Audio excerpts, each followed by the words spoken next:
Hi friends, welcome to my channel. ഇന്ന് ഞാൻ ഇവിടെ എത്തിയിരിക്കുന്നത് ഒരു അടിപൊളി റെസിപ്പി ആയിട്ടാണ്. ഇങ്ങനെ ഓവൻ ഇല്ലാതെ കുക്കറിൽ ഒരു അടിപൊളി ചോക്ലേറ്റ് കേക്ക് തയ്യാറാക്കി എടുക്കാമെന്ന് നോക്കാം.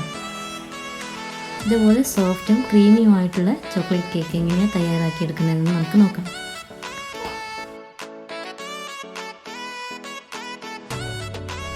ഇതുപോലെ ഒരു ബൗൾ എടുത്ത് നമുക്ക് അതിലേക്ക് നമ്മുടെ ഡ്രൈ ഇൻഗ്രീഡിയൻസ് ചേർത്ത് കൊടുക്കാം. ഒരു സ്ട്രെയിനർ എടുത്ത് അതിലേക്ക് ഒരു അര കപ്പ് മൈദ, ഒരു 1/4 കപ്പ് കൊക്കോ പൗഡർ, ഒരു ടേബിൾ സ്പൂൺ ബേക്കിംഗ് പൗഡർ, ഒരു 1/4 ടീസ്പൂൺ ബേക്കിംഗ് സോഡയും കൂടി ചേർത്ത് നല്ലതുപോലെ മിക്സ് ചെയ്തെടുക്കാം.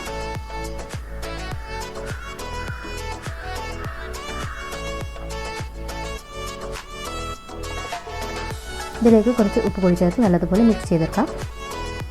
അടുത്തത് നമുക്ക് ഒരു ബൗളെടുത്ത് അതിലേക്ക് നമ്മുടെ മുട്ടയുടെ ചുവപ്പ് ചേർത്ത് കൊടുക്കാം. ഞാനിവിടെ ഒരു 4 മുട്ടയുടെ ചുവപ്പാണ് എടുത്തിട്ടുള്ളത്. ഒരു അര കപ്പ് പാല് കൂടി ചേർത്ത് വെക്കാം. ഒരു 2 ടേബിൾ സ്പൂൺ ഓയിൽ കൂടി ചേർത്ത് നല്ലതുപോലെ മിക്സ് ചെയ്തെടുക്കാം.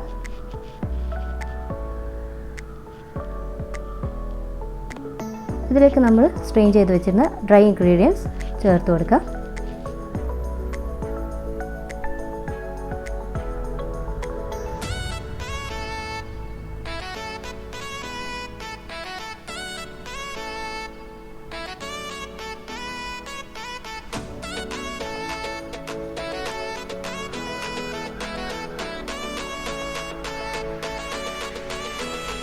മിക്സ് ചെയ്യുമ്പോൾ കുറച്ച് ഡ്രൈ ആയി തോന്നുന്നുണ്ടെങ്കിൽ കുറച്ചുകൂടി പാൽ ചേർത്ത് മിക്സ് ചെയ്തെടുക്കാം. ഞാനിവിടെ ഒരു 2 ടേബിൾ സ്പൂൺ പാൽ കൂടി ചേർത്തിട്ടുണ്ട്.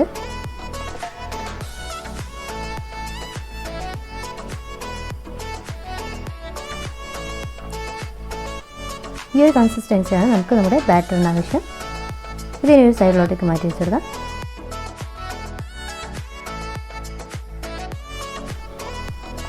ഇതുപോലെ ഒരു ബൗളെടുത്ത് നമുക്കതിലേക്ക് നമ്മുടെ 4 മുട്ടയുടെ വെള്ള ചേർത്ത് കൊടുക്കാം.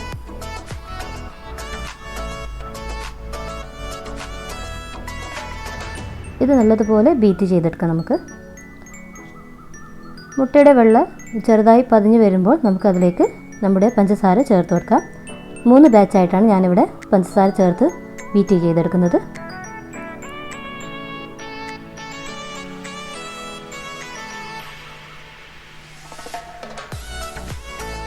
ഇത് നല്ലതുപോലെ സ്റ്റിഫായി വരുന്നത് വരെ നമുക്ക് ഇങ്ങനെ ബീറ്റ് ചെയ്തെടുക്കാം.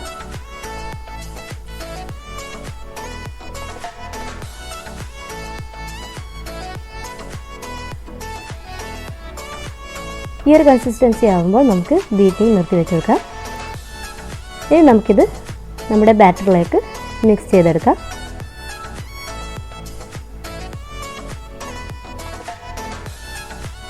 ഇത് നമുക്ക് ഓരോ ബാച്ചായിട്ട് മിക്സ് ചെയ്തെടുക്കാം.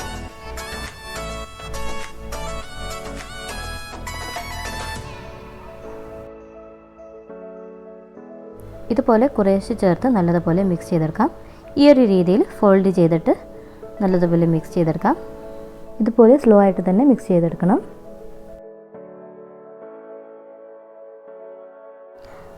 ഓരോ ബാച്ചായി ചേർത്ത് നല്ലതുപോലെ മിക്സ് ചെയ്തെടുക്കാം. ഈ ഒരു രീതിയിൽ മിക്സ് ചെയ്തെടുക്കുമ്പോൾ നമ്മുടെ കേക്ക് നല്ലതുപോലെ പൊന്തി വരും. അതുകൊണ്ടാണ് നമ്മൾ ഇങ്ങനെ ഫോൾഡ് ചെയ്തെടുക്കുന്നത്.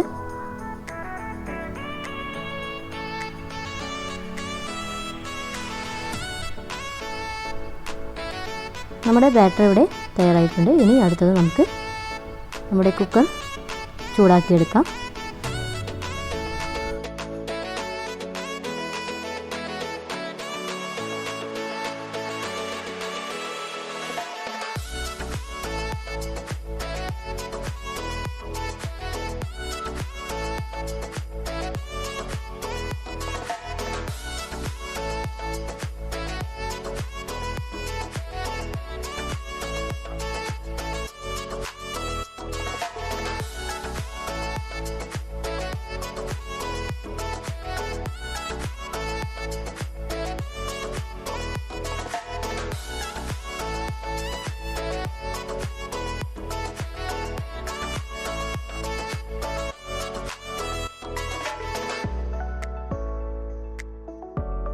ഇതിനെ നല്ലതുപോലെ ഒന്ന് അടച്ചു വെച്ച് കൊടുക്കാം. അടച്ചു വെക്കുമ്പോൾ കുക്കറിൻ്റെ മൂടിയിലുള്ള വിസിലെടുത്ത് മാറ്റാൻ എപ്പോഴും ശ്രദ്ധിക്കണം. ഇതിനി ഒരു 20 മുതൽ 25 മിനിറ്റ് വരെ നമുക്കൊന്ന് കുക്ക് ചെയ്തെടുക്കാം. ലോ ഫ്ലെയിമിൽ കുക്ക് ചെയ്തെടുക്കാം. നമ്മുടെ കേക്ക് ഇവിടെ തയ്യാറായിട്ടുണ്ട്. ഇതിനി നമുക്ക് തുറന്ന് കൊടുക്കാം. ഇതൊന്ന് തണുത്തതിന് ശേഷം നമുക്കൊരു പാത്രത്തിലേക്ക് മാറ്റി വെക്കാം.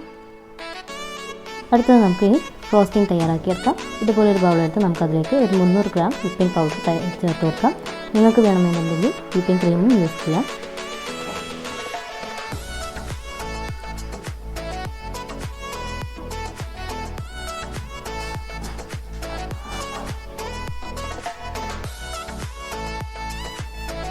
ഇതിലേക്ക് കുറച്ച് ഐസിങ് ഷുഗർ ചേർത്ത് കൊടുക്കാം. ഒരു 15 ഗ്രാം കൊക്കോ പൗഡർ, ഏകദേശം ഒരു 2 ടേബിൾ സ്പൂൺ കൊക്കോ പൗഡർ ചേർത്ത് കൊടുക്കാം. ഇത് നല്ലതുപോലെ ഒന്ന് മിക്സ് ചെയ്തെടുക്കാം. ഇതിലേക്ക് കുറച്ച് തണുത്ത പാൽ കൂടി ചേർത്ത് നല്ലതുപോലെ മിക്സ് ചെയ്തെടുക്കാം. ഇതുപോലെ കുറേശ്ശെ ചേർത്ത് മിക്സ് ചെയ്തെടുക്കാം. ഇങ്ങനെ ചെയ്യുന്നത് കൊണ്ട് നമുക്ക് നല്ല കട്ടിയുള്ള വിപ്പിംഗ് ക്രീം ആക്കി എടുക്കാൻ പറ്റും.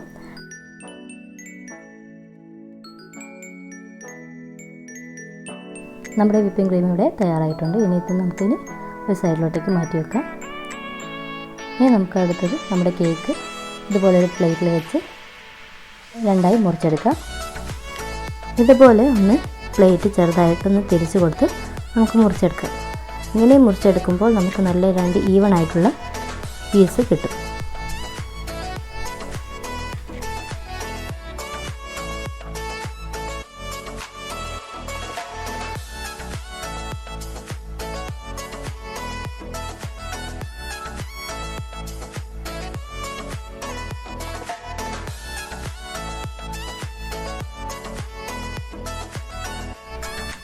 ഇതിനെ നമുക്ക് ഒരു 2 പ്ലേറ്റിലേക്ക് മാറ്റി വെച്ച് കൊടുക്കാം.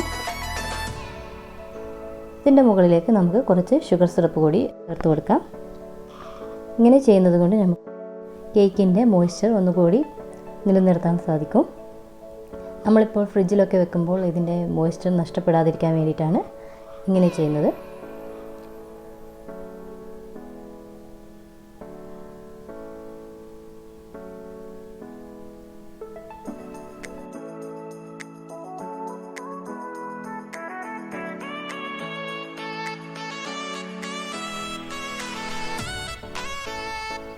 ഇതുപോലെ ഒരു റോളിംഗ് പ്ലേറ്റ് എടുത്ത് നമുക്ക് ഇതിൻ്റെ മുകളിലേക്ക് കേക്ക് ബോർഡ് വെച്ച് കൊടുക്കാം. അതിൻ്റെ നടുവിലായിട്ട് കുറച്ച് ക്രീം പുരട്ടി നമ്മുടെ കേക്ക് വെച്ച് കൊടുക്കാം.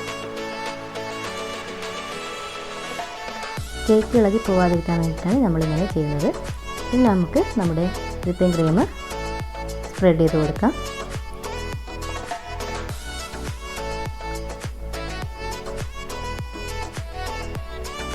നല്ല തിക്കായിട്ട് സ്പ്രെഡ് ചെയ്ത് കൊടുക്കാം.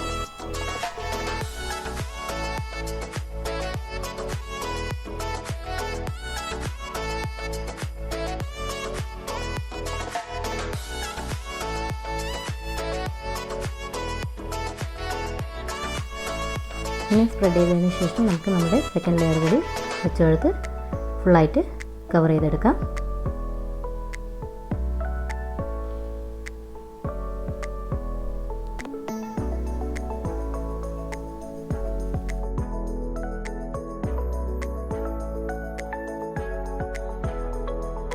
കേക്ക് ക്രീം കൊണ്ട് ഫുള്ളായിട്ട് കവർ ചെയ്തതിന് ശേഷം നമുക്കിതൊന്ന് ഫ്രിഡ്ജിൽ വെച്ച് തണുപ്പിച്ചെടുക്കാം. ഇങ്ങനെ ചെയ്യുന്നത് കൊണ്ട് നമ്മുടെ ലാസ്റ്റ് ഡെക്കറേഷൻ നല്ല സ്മൂത്തായിട്ട് തന്നെ നമുക്ക് ചെയ്തെടുക്കാൻ പറ്റും. വിപ്പിംഗ് ക്രീം യൂസ് ചെയ്തത് കൊണ്ട് തന്നെ പെട്ടെന്ന് അലിഞ്ഞു പോകാനും ചാൻസ് ഉണ്ട്. അതുകൊണ്ടാണ് ഇങ്ങനെ തണുപ്പിച്ചെടുത്തതിന് ശേഷം ലാസ്റ്റുള്ള ഡെക്കറേഷൻ ചെയ്ത് കൊടുക്കുന്നത്.